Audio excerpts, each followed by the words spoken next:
The next two tests we're going to look at both involve the use of cyclic processing, which means that we have multiple input lists we're going to be dealing with. And in order to factor out code that's common between those two classes, we're going to define yet another superclass called SearchTaskGangCommonCyclic. And this class is going to, again, be used as the root of the other two classes that do cyclic processing.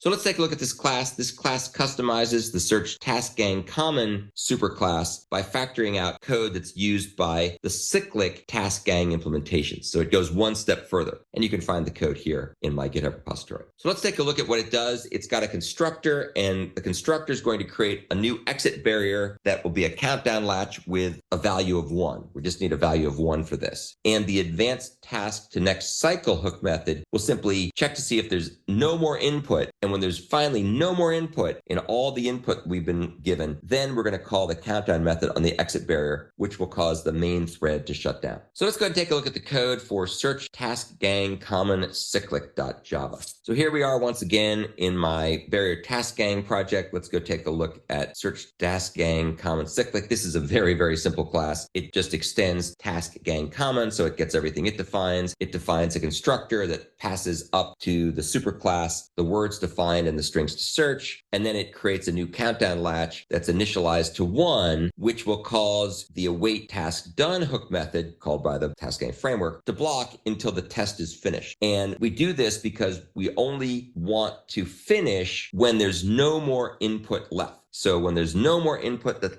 is left to process, we're going to release or count down the exit barrier and return false. And that means that the worker thread that's blocked, awaiting the task to be done, will be able to return. However, if we've got more input left, then we return true, which means let the framework continue to run, go to the next cycle. So again, this is a very simple class. It really just kind of provides a shim between the SearchTaskGangCommon, which is useful for all the different barrier synchronizers, including the one-shot search with countdown latch class, and then the cyclic variants, cyclic search with cyclic barrier, cyclic search with phaser, which we're going to look at next. And those require something a little different. So that's why we have this additional SearchTaskGangCommonCyclic superclass.